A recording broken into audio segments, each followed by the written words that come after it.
All right. So this is it. It's beginning. Yes. But where's the structure? There's no inciting incident. Nothing's happened. We're just going to go rambling until we don't know who I am. There should be 10 pages of context at the beginning where we establish who I am as a person. Then there should be an inciting incident about quarter of the way through. Then there needs to be opposing antagonistic forces. Then we've got to identify with me as a hero. It's got to be sort of empathetic. Then at the midpoint, there's got to be a reversal. Meanwhile, there's a subplot going on over there. It mustn't distract you though, and it should resonate with the central theme. There's a lot going on. What genre is it? If it's a comedy, like maybe my genre is, then you'll be a little bit more forgiving. All these things and more I know on account of being on Robert McKee's Story Seminar, starring Robert McKee in the title role as Robert McKee. He's a wanderer, he's a misanthrope, he's a whiskey-sipping, dusky-voiced, Bogart-esque Sinatra, but in prose, never fully breaking in song, but forever on the precipice of melody, mellifluous as a bass-toned birdsong, like a dawn chorus rumbling from an ever-present purple storm, constant skies of endless weather. What have I learned so far? Like loads of things, really. I really like it. I like him because he's a raconteur. I like it because he's clearly a good socialist.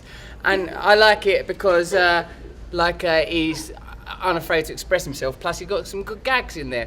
For me, it's good because I'm a comedian, but I work in films also, and like when you're developing films, people try and baffle you with a lot of stuff. So if you like, I thought, arm yourself with the language, the knowledge of story, you know. And what I also like about it is that it talks to deep truths that are both sociological, anthropological, theological, spiritual, and that means that, you know, you won't write things that are trite, you know, because it's very easy to sort of churn out stuff that's kind of meaningless and that. And I think it's lovely that what I think of Robert McKee is that I think that he is a sort of a master of the form, but a servant to the craft. There's a wonderful humility in what he says, as well as a sort of a kind of grandeur to his manner. He obviously is motivated by a great love of what he does and a great love of story.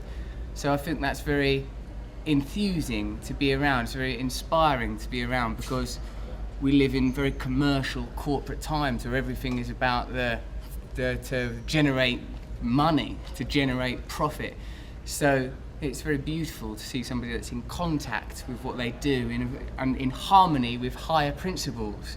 We're talking about things like archetypes, symbology, semiotics, that's the architecture of the human mind and the soul. And even though up there he said he was an atheist, old Robert, the nature of God for me is like a shared language of signs. God for me is unity, and this is speaking of a common language between all human types, between indigenous tribes to the most contemporaneous cinema. And both of those things, of course, dovetail in Avatar, because that is such a primal tribal tale. It's a very good sort of like a post-modern lectures, but classicism is very, very well covered.